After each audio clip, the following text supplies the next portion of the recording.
ਚੰਡੀਗੜ੍ਹ ਦੀ ਖੂਬਸੂਰਤੀ ਚੰਡੀਗੜ੍ਹ ਦੀ ਲੇਕ ਵਿੱਚ ਹੈ। ਚੰਡੀਗੜ੍ਹ ਦੀ ਜਿਹੜੀ ਲੇਕ ਹੈ ਇੱਕ ਚੰਡੀਗੜ੍ਹ ਦੀ ਪਛਾਣ ਹੈ। ਵੀ ਜਿਹੜਾ ਬੰਦਾ ਚੰਡੀਗੜ੍ਹ ਆਂਦਾ ਘੁੰਮਣ ਆਂਦਾ ਉਹ ਲੇਕ ਤੇ ਜਾਏ ਬਿਨਾ ਨਹੀਂ ਰਹਿੰਦਾ। ਚੰਡੀਗੜ੍ਹ ਦੀ ਲੇਕ ਇੱਕ ਪਛਾਣ ਹੈ, ਪਰ ਉੱਥੇ ਇੱਕ ਬਹੁਤ ਖੂਬਸੂਰਤ ਮਤਲਬ ਕਿ ਪਕਸ਼ੀਆਂ ਲਈ ਮੈਂ ਇੱਕ ਫੋਟੋ ਜਿਹੜਾ ਤੁਹਾਨੂੰ ਦਿਖਾ ਰਿਹਾ ਹੈ। ਪਕਸ਼ੀਆਂ ਦਾ ਪਿੰਜਰਾ ਬਣ ਰਿਹਾ ਜਿਸ ਦੀ ਉਚਾਈ ਲਗਭਗ 100 ਫਿਟ ਹੈ ਔਰ ਚੌੜਾਈ ਵੀ ਕਾफ़ी ज़्यादा है। और इस दे विच पेड़ होणगे ते वख-वख मतलब कि विदेशी जिहड़े पक्षी है वो इस विच होणगे ते ये एक बहुत बड़ा प्रोजैक्ट है और इस करके बनाया जा रहा है ताकि जिहड़े बाहरों आने वाले लोग है जिहड़े चंडीगढ़ घूमन आते हैं ਉਹਨਾਂ ਲਈ ਇੱਕ ਨਈ ਜਿਹੜੀ ਮਤਲਬ ਕਿ ਪਲੈਨਿੰਗ ਕੀਤੀ ਜਾ ਰਹੀ ਹੈ। ਆਕਰਸ਼ਣ ਦਾ ਇੱਕ ਕੇਂਦਰ ਬਣਾਇਆ ਜਾ ਰਿਹਾ ਤਾਂ ਕਿ ਉਹਨਾਂ ਨੂੰ ਇੱਥੇ ਆ ਕੇ ਅੱਛਾ ਲੱਗੇ ਔਰ ਉਹ ਇਹ ਦੇਖਣ ਵੀ ਹਾਂ ਯਾਰ ਚੰਡੀਗੜ੍ਹ ਪ੍ਰਸ਼ਾਸਨ ਨੇ ਜਾਂ ਚੰਡੀਗੜ੍ਹ ਫੋਰੈਸਟ ਡਿਪਾਰਟਮੈਂਟ ਨੇ ਇੱਕ ਨਵਾਂ ਜੋ ਉਪਰਾਲਾ ਕੀਤਾ ਹੈ ਔਰ ਇਸ 'ਚ ਕੋਈ ਇੱਕ ਦੋ ਪੰਛੀ ਨਹੀਂ ਬਹੁਤ ਵੱਡੀ ਸੰਖਿਆ 'ਚ ਜਿਹੜੇ ਆ ਪੰਛੀ ਰੱਖੇ ਜਾਣਗੇ और ਵੱਖ-ਵੱਖ किस्मां के पक्षी होणगे। लगभग सारे ब्रांड इस विच रखे जाएंगे ताकि लोगों को एक देखने च सहूलत मिले। पर चंडीगढ़ दियां कुछ NGOs जो कि ऑलरेडी इस कहते मतलब कि पर्यावरण के क्षेत्र में काम कर रही हैं वो इसका विरोध कर रही हैं। वो क्यों विरोध कर रही हैं आप उन्होंने नाल गलबात करके जानते हैं भी एक इन्ना खूबसूरत प्रोजैक्ट हैगा जिहड़ा चंडीगढ़ फॉरेस्ट डिपार्टमेंट लैके आया कई करोड़ रुपए का प्रोजैक्ट हैगा। वाई मतलब कि क्यों जिहड़े चंडीगढ़ दे मतलब कि जिहड़े पर्यावरण का या इन्वायरमेंट का जिहड़ा ख्याल रखते हैं वो क्यों विरोध कर रहे हैं। महाजन साहब पहले तो मैं सोचो भी क्यों विरोध कर रहे हो। इन्ना वधिया इन्ना खूबसूरत प्रोजैक्ट हैगा लोगों को बड़ा पसंद आएगा और मेरे ख्याल पहला प्रोजैक्ट हैगा मैं कभी ਇਹੋ ਜਿਹਾ प्रोजैक्ट किते देखा नहीं। तुसी क्यों विरोध कर रहे हो। देखो ਅਸੀਂ ਵਿਰੋਧ ਦੋ ਵਜ੍ਹਾ ਨਾਲ ਕਰਨਾ ਚਾਹੁੰਦੇ ਹਾਂ। ਇੱਕ ਤਾਂ ਹੈ ਕਿ ਫੋਰੈਸਟ ਦੇ ਵਿੱਚ ਪੇੜਾਂ ਦੀ ਜਗ੍ਹਾ ਤੁਸੀਂ ਲੋਹੇ ਦਾ ਜੰਗਾਲ ਖੜਾ ਕਰਤਾ ਹੈ। ਆਲਮੋਸਟ 300 ਟਨ ਲੋਹਾ ਤੁਸੀਂ ਉਹਦੇ ਵਿੱਚ ਬਣਾਤਾ। ਇਹਦੇ 'ਚ ਜੇ ਬਰਡਸ ਰੱਖਣ ਦਾ ਬਹੁਤ ਸ਼ੌਕ ਹੈਗਾ ਉਹਨਾਂ ਨੂੰ ਓਪਨ 'ਚ ਰਹਿਣ ਦਿਓ, ਬਰੀਡਿੰਗ ਕਰੋ, ਪੇੜ ਲਗਾਓ, ਆਪਣੇ ਆਪ ਚਿੜੀਆਂ ਆਉਂਦੀਆਂ। ਤੁਸੀਂ ਸ਼ਹਿਰ ਤੋਂ ਥੋੜ੍ਹਾ ਜਿਹਾ ਬਾਹਰ ਜਾਂਦੇ ਹੋ ਤੁਹਾਨੂੰ ਬਹੁਤ ਸਾਰੇ ਮੋਰ ਦੇਖਣ ਨੂੰ ਮਿਲਦੇ ਹੈ, ਸ਼ਹਿਰ 'ਚ ਨਹੀਂ ਮਿਲਦੇ ਹੈ। ਅਗਰ ਤੁਸੀਂ ਅੱਛੀ ਗ੍ਰੀਨਰੀ ਰੱਖੋਗੇ ਔਰ ਬਰਡਸ ਨੂੰ ਲਿਆ ਕੇ ਰੱਖੋ। ਅਸੀਂ ਮਨਾ ਥੋੜ੍ਹੀ ਕਰ ਰਹੇ ਹਾਂ ਬਰਡਸ ਨੂੰ ਨਾ ਰੱਖੋ, ਲੇਕਿਨ ਜੇ ਤੁਸੀਂ ਬਰਡਸ ਪਾਲਣਾ ਚਾਹੁੰਦੇ ਡੋਮੈਸਟਿਕ ਬਰਡਸ ਵਾਸਤੇ ਕੰਮ ਕਰੋ ਨਾ। ਜਿਹੜੀ ਸ਼ਹਿਰ ਦੇ ਤੋਤੇ ਹੈ, ਕਊਏ ਹੈ, ਮੈਨਾ ਹੈ, ਗੌਰੈਯਾ ਹੈ, ਇਹਨਾਂ ਨੂੰ ਪਾਲੋ, ਇਹਨਾਂ ਵਾਸਤੇ ਕੋਈ ਕੰਮ ਕਰੋ।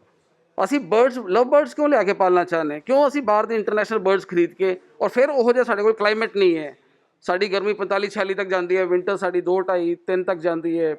ਕਿਉਂ ਅਸੀਂ ਉਹਨਾਂ ਵਾਸਤੇ ਦੁਬਾਰਾ ਅਸੀਂ ਕਲਿੰਗ ਵਾਸਤੇ ਸੋਚ ਰਹੇ ਹਾਂ ਕਿ ਜਦੋਂ ਫਲੂ ਆਏਗਾ ਔਰ ਇੱਥੇ ਫਿਰ ਬਰਡਸ ਮਾਰੀ ਜਾਣ।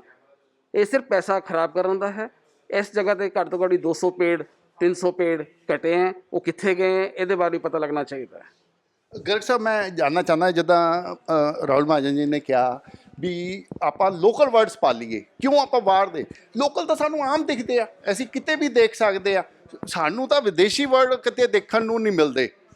इस तां ये बना रहे हैं ਉਹ ਕਹਿੰਦੇ ਨਾ ਕਿ ਵੀ ਘਰ ਦਾ ਕੀ ਹੁੰਦਾ ਘਰ ਦੀ ਮੁਰਗੀ ਦਾਲ ਬਰਾਬਰ। ਹਾਂਜੀ ਸਾਨੂੰ ਆਪਣੇ ਪੰਛੀਆਂ ਨੂੰ ਤਾਂ ਅਸੀਂ ਸੰਭਾਲ ਨਹੀਂ ਪਾ ਰਹੇ। ਤੁਸੀਂ ਦੇਖ ਲਓ ਚਿੜੀਆਂ ਹੋਰ ਛੋਟੇ ਛੋਟੇ ਜਾਨਵਰ ਸੀ ਉਹ ਦਿਖਦੇ ਹੀ ਨਹੀਂ ਹੈਗੇ, ਖਤਮ ਕਰਤੇ।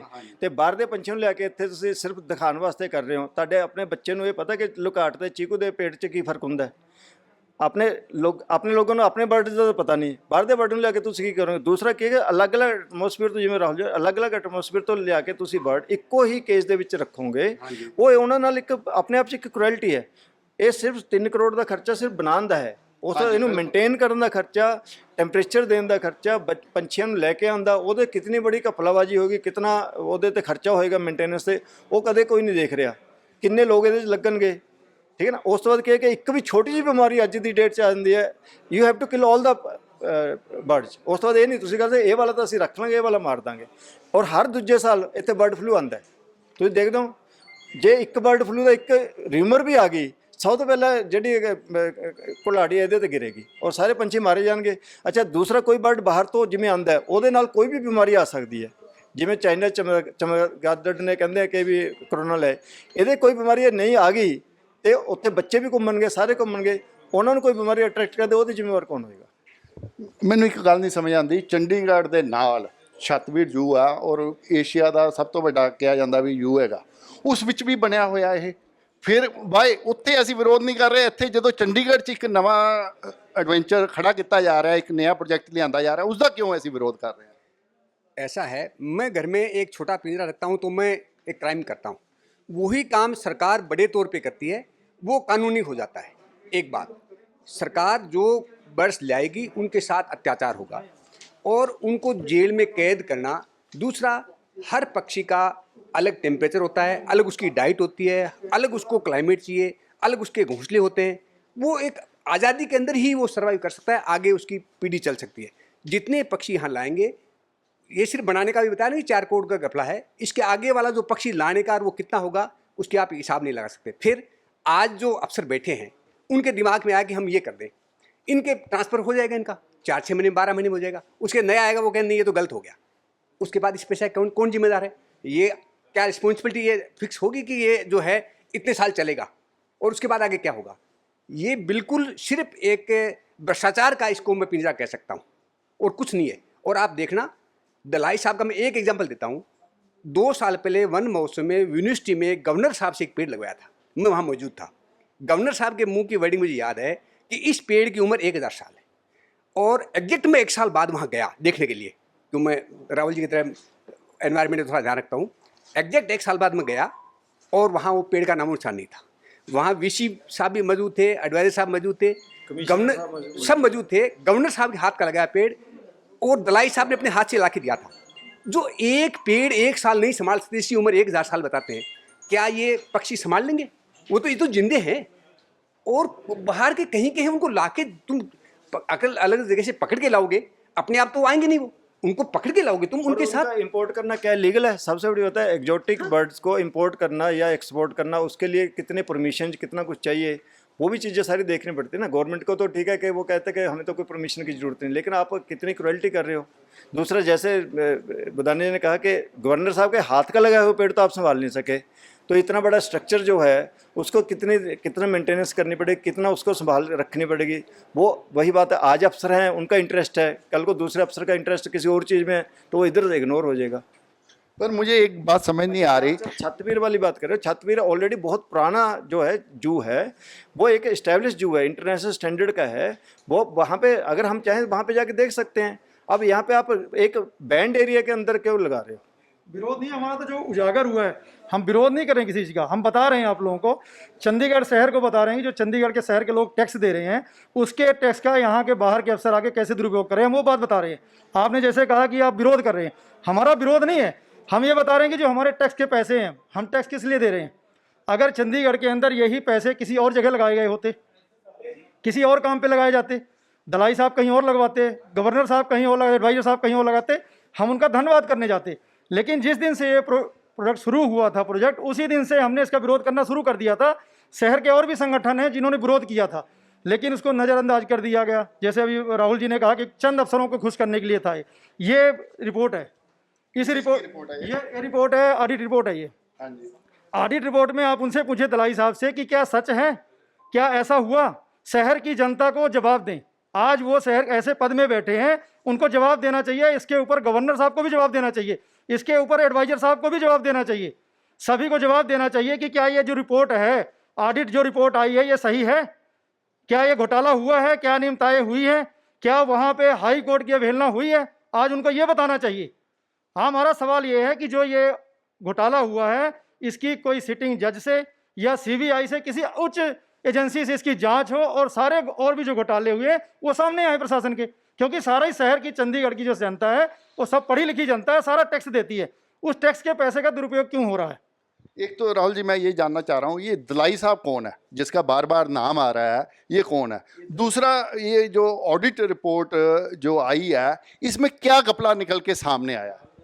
ये जो दलाई साहब हैं ये हमारे चीफ कंजर्वेटर फॉरेस्ट चंडीगढ़ हैं, IFS ऑफिसर हैं, और ये 2 साल के लिए डेपुटेशन पे चंडीगढ़ में आते हैं और मेहनती आदमी हैं। लेकिन इनको जो गाइड किया गया है, ये जो नए नए प्रोजेक्ट्स में ला रहे हैं, उसकी वजह से इनकी थोड़ी बदनामी हो रही है।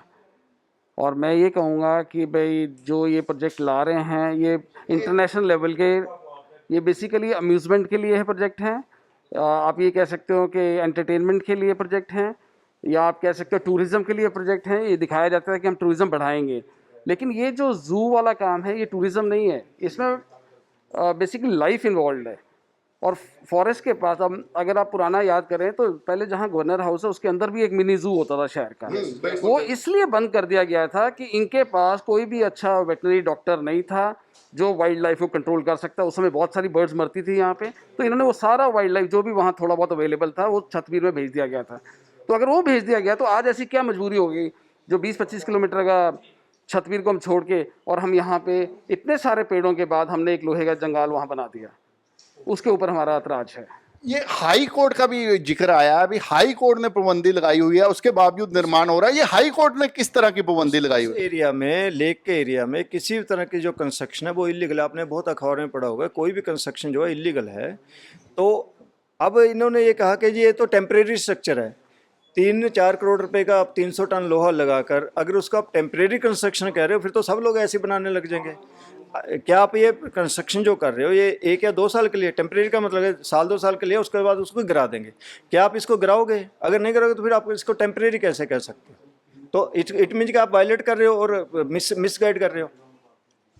Thank you sir. मैं कुल मिला के आपकी बात समझा हूँ वो ये समझा हूँ भी जो इसमें जो वर्ड्स ला के रखे जाएंगे, पहले तो हाई कोर्ट ने निर्माण में जो है मतलब कि पाबंदी लगाई हुई है, उसके बावजूद जड़ा है ये मतलब कि पिंजरा जड़ा बहुत बड़ा पिंजरा है ये उत्थे बनाया जा रहा है।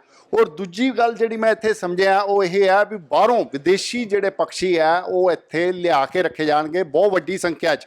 और यदि इन्हां पक्षियों विच कोई बीमारी फैल जाती है तो चंडीगढ़ के जोड़े लोग है वो सब तो पहला शिकार होणगे। पक्षी तो होणगे ही होणगे भी जोड़े विदेशी पक्षी इस पिंजरे च बंद होणगे वो तो मरनगे। उसके अलावा जोड़े चंडीगढ़ के वासी है उन्होंने भी नुकसान पहुँच सकता है। तो तीजी गल जी है वो ऑडिट रिपोर्ट है भी जोड़ा ये स्ट्रक्चर खड़ा किया गया उसदे विच कपला होया जिसदे उत्ते जिहड़ी उंगली है वो ऑडिट डिपार्टमेंट ने चुकी है। और चंडीगढ़ की जिहड़ी NGOs है वो इस मामले विच इंक्वायरी की मांग कर रहे हैं। हुण देखना यह है भी प्रशासन क्या इस मामले च कोई जांच करवांदा है और अगर करवांदा है तो कौन कौन इस मामले च दोषी साबित होंदे आ, ये आने वाला समय दसेगा। मैं दिनेश गोयल, कैमरामैन उमा याब दे नाल, दैनिक सवेरा टीवी ਲਈ ਚੰਡੀਗੜ੍ਹ ਤੋਂ। ਅਲੀਸ਼ਾ ਬੇਗਮ ਇੱਕ ਔਰਤ ਦਾ ਦੁੱਖ ਇੱਕ ਔਰਤ ਹੀ ਸਮਝ ਸਕਦੀ ਹੈ। ਰੂਹਾਨੀ ਅਤੇ ਕਾਲੀ ਸ਼ਕਤੀਆਂ ਦੀ ਮਾਲਕਨ, ਦੁਨੀਆ ਦਾ ਸਭ ਤੋਂ ਚਮਤਕਾਰੀ ਇਲਮ ਮੇਰੇ ਕੋਲ ਹੈ। ਮੇਰੇ ਕੀਤੇ ਨੂੰ ਕੋਈ ਕੱਟ ਨਹੀਂ ਸਕਦਾ। ਕਾਲਾ ਇਲਮ ਕਰਨਾ ਅਤੇ ਤੋੜਨਾ ਹਰ ਇੱਕ ਦੇ ਵੱਸ ਦੀ ਗੱਲ ਨਹੀਂ। ਪਰੇਸ਼ਾਨੀ ਜਿਵੇਂ ਲਵ ਮੈਰਿਜ, ਪਤੀ ਪਤਨੀ ਚ ਝਗੜਾ, ਸੌਤਨ ਦੁਸ਼ਮਣ ਤੋਂ ਛੁਟਕਾਰਾ, ਤਲਾਕ ਕੇਸ, ਬੁਰੇ ਸੁਪਨੇ, ਵਿਦੇਸ਼ ਯਾਤਰਾ, बुरी संगत ਜਾਂ ਨਸ਼ਾ ਛੁਡਾਉਣਾ, ਬਿਮਾਰੀ ਚ ਦਵਾ ਨਾ ਲੱਗਣਾ। ਵਸ਼ੀਕਰਨ ਇੱਕ ਸੱਚਾਈ ਹੈ। ਵਸ਼ੀਕਰਨ ਕਰਵਾਓ, ਮਨ ਚਾਹਾ ਪਿਆਰ ਪਾਓ। ਕੀ ਤੁਹਾਡੀ ਕਿਸਮਤ ਚ ਲੋਟਰੀ ਦਾ ਯੋਗ ਹੈ ਜਾਂ ਨਹੀਂ? ਸੱਚਾਈ ਜਾਣੋ। ਲੋਟਰੀ ਨੰਬਰ ਪਾਓ, ਭਾਵੇਂ 649 ਹੋਵੇ ਜਾਂ ਲੋਟੋ ਮੈਕਸ। 11 ਘੰਟੇ ਚ ਕਰਵਾਓ ਹਰ ਪਰੇਸ਼ਾਨੀ ਦਾ ਹੱਲ ਘਰ ਬੈਠੇ। ਅਸ਼ਟਾਮ ਪੇਪਰ ਤੇ ਲਿਖ ਕੇ ਲਵੋ ਕੰਮ ਦੀ ਗਾਰੰਟੀ। ਜਾਂ ਕਹਿਣੇ ਤੋਂ ਬਾਹਰ ਹੈ तुरंत संपर्क करो। ਤੁਹਾਡੀ हर गल गुप्त रखी जाएगी। अलीशा बेगम।